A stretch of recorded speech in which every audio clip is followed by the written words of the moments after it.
Bien, ya revisamos en nuestra presentación anterior el procesamiento táctil. Ahora vamos a ver el procesamiento vestibular. Primeramente vamos a mencionar que este es un sistema primitivo. También se desarrolla tempranamente en el útero. El sentido vestibular es aquel que le da información a mi cerebro sobre mi posición, sobre mi relación respecto al espacio o a la gravedad. Muchos patrones motores primitivos, o sea, los reflejos, están mediados por él. Los vamos a ver más adelante en esta presentación.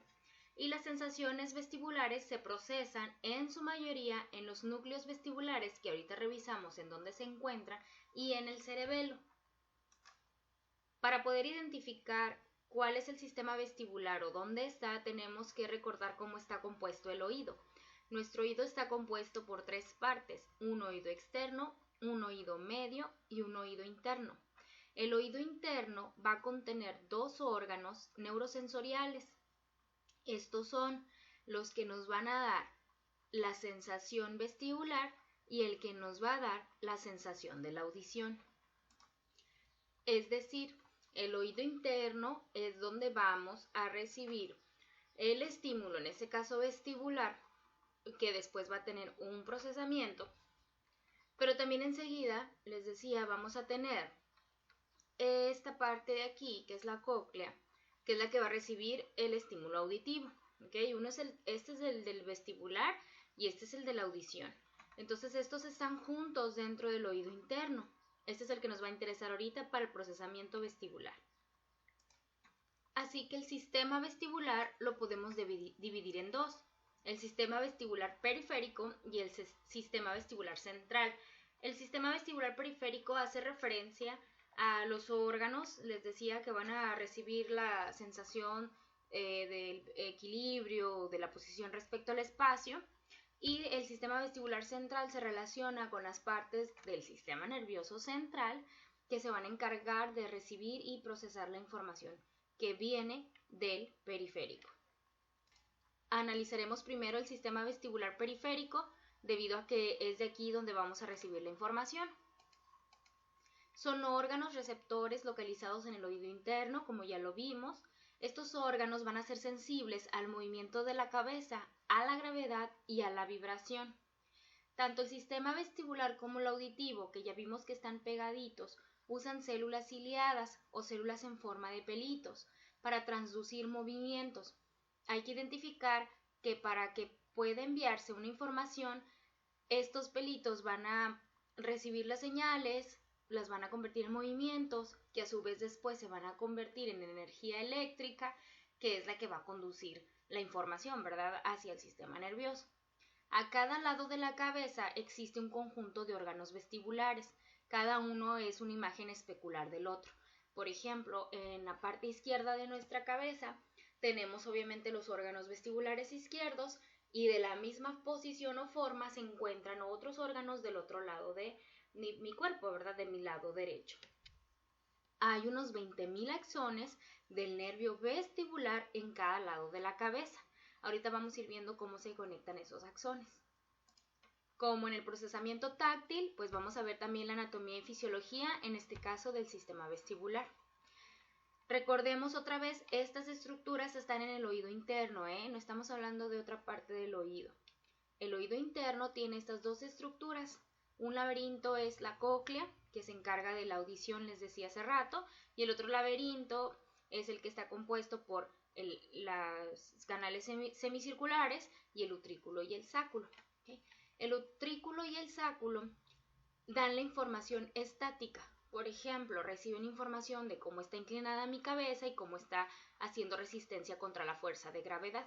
Y los conductos semicirculares, que son estos que vemos aquí, que son tres, hay uno anterior, uno posterior y uno lateral, estos dan la información dinámica del cuerpo, es decir, cuando yo roto la cabeza. Acordémonos que esta parte de aquí, de los canales semicirculares y el utrículo y el sáculo, son para la información vestibular, porque esta de acá, que es la cóclea, es para la información auditiva, ¿sí? Porque estos dos están dentro del oído interno. Cuando ya reciben la información, se va a ir a los ganglios vestibulares que se van a unir para conformar el nervio vestibular. Y bueno, que también es el octavo par, ¿verdad? De los pares craneales que ya habíamos visto. Estos órganos que reciben la información vestibular nos ayudan a mantener la cabeza en el centro de gravedad, no irme de lado, ¿verdad? Que vaya caminando y mi cabeza vaya inclinada. También ayuda a los movimientos de la cabeza y postura, del sentido del movimiento. Y esta información también nos va a decir si estamos quietos y qué tan rápido vamos y en qué dirección. En ocasiones, cuando hay una inflamación del oído interno, ¿verdad? Por alguna infección o alguna enfermedad, pues estos se ven afectados, estos órganos, y es donde podemos tener el ejemplo de laberintitis, que se inflama toda esta parte del laberinto y la persona tiene problemas para acomodarse en un espacio, ¿verdad? O se marea al acostarse, o se marea al pararse, o nos dicen, es que siento que me da vueltas toda la cabeza. Bueno, esta información que se está recibiendo es gracias a estas cuestiones vestibulares o estos órganos vestibulares que estamos platicando. Vamos a recordar que ahorita les decía del utrículo y el sáculo, que estos son órganos que van a estar recibiendo la inclinación de la cabeza y la resistencia o fuerza contra la gravedad. Y como les decía, aquí vamos viendo, tienen células ciliadas y vienen unos otolitos. Estos otolitos son las estructuras que se van a estar moviendo en función de cómo va a estar nuestra cabeza. Miren, aquí tenemos la cabeza y cómo se encuentran estas estructuras. Y también las células ciliadas, que son la de los pelitos, y cómo cuando inclinamos la cabeza hacia atrás o la hacemos hacia atrás, cómo se van moviendo estas estructuras. Esto ayuda para poder definir en qué posición estamos. Que aquí están en esta imagen, el utrículo y el sáculo. Pero también están los conductos semicirculares que yo les hablaba ahorita. Los canales semicirculares hay uno superior, como este que está aquí, uno posterior y uno externo o lateral. El canal anterior nos ayuda a detectar movimientos de adelante hacia atrás. El canal posterior, los movimientos que van hacia los lados. Y el canal lateral, pues son los giros que vamos dando hacia la derecha o hacia la izquierda. Ahorita que veamos la fisiología, vamos a ver cómo todo esto va agarrando hilo en cuanto a cómo es el funcionamiento, ¿ok? Primero quiero que queden claras las estructuras que los componen. ¿Sí? Recordemos otra vez, oído interno, que es la cóclea recibe la información auditiva, esa ahorita no la vamos a ver. Esta parte de aquí es la que recibe información vestibular, tenemos el utrículo y el sáculo y los conductos semicirculares, ¿sí? O canales semicirculares. Aquí en la que hablábamos del utrículo y el sáculo, recordemos que tenemos las células ciliadas que son pelitos y los otolitos u otoconias. Y estas son las que se van a ir moviendo, ¿no? Donde vimos la imagen de la cabeza hacia adelante y hacia atrás. Y también los canales semicirculares tienen células ciliadas, vemos, y tienen una cúpula también. Por aquí pasan sustancias que desempeñan un papel fisiológico, es decir, ayudan a activar estas células ciliadas de esta parte, ¿verdad? Que estamos viendo de los pelitos, para poder transmitir esa señal mecánica, ¿verdad? Hagan de cuenta que vamos a ayudarle a transformar las señales que llegan ahí a impulsos nerviosos más adelante o a mensajeros nerviosos. Y aquí está otra imagen, recordemos que aquí están las celulitas que están en el utrículo y el sáculo y esta es la que está dentro de los conductos o canales semicirculares. Ya que vimos las estructuras del periférico, ahora vamos a revisar la información del sistema vestibular central. Obviamente tiene relación con el sistema nervioso central porque estamos hablando que ahí es donde se va a procesar la información. Como está en el sistema nervioso, pues tiene vínculos cercanos con sistemas como el cerebeloso o el reticular o el autónomo y sus funciones no pueden ser completadas de manera aislada. Muchas vías se van a interconectar para podernos dar la definición de posición, gravedad, movimiento que nosotros estamos manejando. Una vez que de la vía vestibular periférica, ¿verdad? O de estos órganos, que ya vimos que aquí están los canales y el utrículo y el sáculo, pues se van a unir esta información de los dos en el nervio vestibular. Este nervio vestibular que vemos aquí o que vemos acá, Consta de 25.000 neuronas cuyos cuerpos se van a unir o se van a encontrar en este ganglio que se llama ganglio de Scarpa. Entonces todos estos son ramitas, ¿verdad? Donde están las células nerviosas, se unen en el ganglio de Scarpa y pasan o van la información por el nervio vestibular. Aquí tenemos una imagen más, por aquí estaría el de Scarpa y pues ya seguiría el nervio. ¿Qué pasa con este sistema central? Pues nos integra sensaciones que también van a venir del tallo cerebral, nos dan la información de la posición del cuerpo, nos van a ayudar a regular nuestro tono muscular antigravedad, para no caerme, ¿verdad? Voy caminando y para no caerme de frente. Me van a ayudar a estabilizar mi campo visual porque también se relaciona en coordinar los ojos y pues obviamente esto me va a dar mucha seguridad física y emocional. Una vez que mis órganos receptores, ¿verdad?, que están en el oído interno, reciben la información y la mandan hacia el ganglio de Scarpa, que se une para hacer el nervio vestibular, este nervio, como lo vemos aquí, va a llegar a los núcleos vestibulares. Los núcleos vestibulares se encuentran en el tallo cerebral. Si esta es una imagen que nosotros hicimos un corte igual, por ejemplo frontal, en donde, bueno, aquí no está cortado el tallo cerebral en sí, estamos viendo la imagen como si tuviéramos a la persona enfrente. O sea, aquí está la persona enfrente y esta es la visión anterior. Entonces viene nuestro nervio y entra al tallo cerebral hacia los núcleos vestibulares. Estos núcleos están por debajo del piso del cuarto ventrículo. El cuarto ventrículo es el que permite que fluya el líquido cefalorraquídeo, ¿verdad? Donde está flotando nuestro cerebro.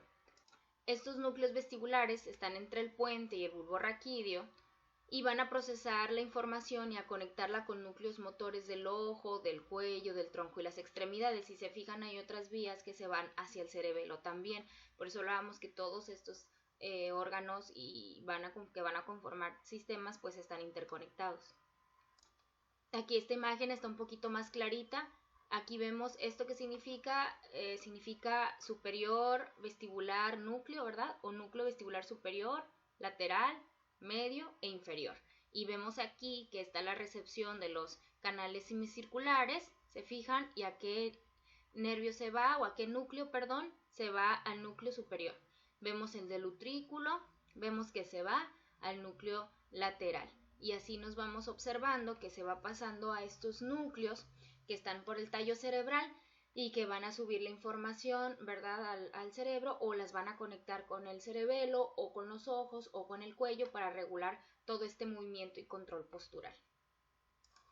Y aquí estamos de nuevo. ¿Cómo se están interconectando? Miren, se conectan con los músculos del ojo, con las de algunas células de los músculos y con el cerebelo y pues obviamente el mismo sistema vestibular. Y aquí se van a interconectar en estos núcleos. Gracias a esta información nosotros podemos hacer reflejos o tener reflejos como el reflejo vestibulo-ocular. Este es un reflejo en donde se va a conectar con la vía visual para permitirnos que durante el movimiento de la cabeza nosotros hagamos un movimiento inverso ocular al sentido de un giro, por ejemplo, de esta cabeza. Así, si yo volteo al lado derecho, vemos como mis ojos van a girar en sentido contrario. El reflejo vestibular espinal pues nos ayuda a mantener la posición erguida durante la bipedestación o el estar parados y a conducirnos con equilibrio durante la marcha. Y el reflejo vestíbulo vegetativo pues nos ayuda a adaptar las funciones vegetativas a los cambios de posición. Si a lo mejor yo necesito, tengo la sensación de que quiero ir al baño, acuérdense que esa es una cuestión vegetativa, entonces, y yo me quiero acostar, pues obviamente todo eso se tiene que interrelacionar, ¿verdad? Porque voy a tener un cambio de posición. Entonces vamos a ver cómo a lo mejor el líquido de mi vejiga se va a poner en una posición horizontal si yo me acuesto de lado. Una vez que esa información de sensación se recibe, se envía a estos núcleos para que se conecte con otras áreas, pues vamos teniendo respuestas. Eso nos da ayuda a tener la percepción de la orientación espacial, de obviamente también el control de mi estabilidad ocular, pero también de mi postura del cuerpo. De este modo, tendremos respuestas posturales y de equilibrio, que son estas tres: los movimientos posturales de fondo, la cocontracción y la extensión protectora. Los movimientos posturales de fondo se refiere a que, por ejemplo, cuando tratamos de alcanzar, empujar o jalar algo con nuestras manos, nuestro tronco y nuestras piernas se van a ajustar automáticamente para que los brazos hagan su trabajo con eficiencia. Estos vamos a llamarlos que son ajustes automáticos. Los damos por hecho y solo pensamos en lo que hacemos con los brazos y manos, pero esto ya había sido gracias a que obtuve una sensación, una integración y procesamiento para poder dar esta respuesta. La cocontracción, por ejemplo, es un proceso para que podamos mantener la cabeza estable y moverla eficientemente, y mientras nuestros músculos alrededor del cuello se van a contraer al mismo tiempo. Es decir, es aquella forma que yo ocupo para poder hacer otra actividad necesito mantener otros músculos de alguna manera para poder ejecutar ese movimiento. Otro ejemplo es que para movernos bien o para trabajar con herramientas necesitamos la contracción de músculos que rodean nuestras articulaciones de hombros, codos, muñecas y dedos y hacer eficiente un movimiento. Los impulsos nerviosos o los impulsos vestibulares también interactúan para advertir a nuestro cerebro de una posible lesión o daño en nuestro cuerpo o que, por ejemplo, estamos a punto de caer. De esta manera, la entrada vestibular e incluso la propioceptiva le van a decir al cerebro que mi cuerpo, por ejemplo, se está acercando al suelo, me estoy cayendo. Esto va a hacer que el cerebro rápidamente mande mensajes para que nosotros enderecemos nuestros brazos como un reflejo de defensa, ya sea hacia el frente o hacia los lados, y podamos detener nuestra caída. También, aparte de las respuestas postulares y de equilibrio, nos da la defensa. Esto pues va madurando conforme vamos creciendo, pero es para ayudarnos a sobrevivir, como ahorita el ejemplo de la caída que les mencioné. Y también la discriminación. Con la discriminación pues vamos a aprender a distinguir esas sensaciones vestibulares, ya sea entre lo que llega de una posición, de la gravedad, del movimiento, y relacionándolos también con las vibraciones que podemos sentir a lo mejor del oído o de las sensaciones visuales que vemos a través de los ojos, para poder todo esto integrarlo en un todo y poder dar una respuesta. Y ya nada más aquí para mencionar también que existen movimientos lineales y rotatorios. Los movimientos vestibulares lineales son aquellos que hacemos hacia adelante, hacia atrás, hacia un lado al otro o arriba y abajo. Casi siempre son movimientos suaves. Y los movimientos vestibulares rotatorios son aquellos que hacemos en círculos, torciéndonos, girando. Estos casi siempre son movimientos para defendernos, o también son un poquito más activos. Y ya por último, debemos mencionar que el sistema vestibular requiere de integrar información de otros sistemas como el propioceptivo, como las del tallo cerebral, el cerebelo o el sistema visual. Así que este es un sistema de unificación. Con él podemos obtener balance, modulación, discriminación y coordinación. Cuando hay un procesamiento o una percepción poco reactiva, vemos al niño que va a tener deficiencias posturales en la lectoescritura, en hablar, porque este procesamiento nos va a dar la seguridad gravitacional. Mi postura esa respecto al espacio, si yo quiero escribir bien, necesito estar erguido, poner mis músculos a una distancia, hacerlos que se contraigan para a lo mejor sostener el lápiz, hacer la escritura. Nos va a dar el balance, el movimiento, el tono muscular, la coordinación bilateral, la praxis, y también nos va a ayudar ahí con la visión, la audición y la seguridad emocional. Entonces el vestibular sobre todo es importante en el manejo del tono muscular. Esta es la razón por la cual algunos niños son muy torpes, porque no tienen mucho tono muscular, o son muy débiles, o por el contrario siempre son muy fuertes, que a lo mejor al presionar un lápiz para hacer una escritura ya lo quebraron, ¿no? Entonces el procesamiento vestibular procesa toda esta información para dar respuestas adaptativas. Seguiremos con otros sentidos. Muchas gracias.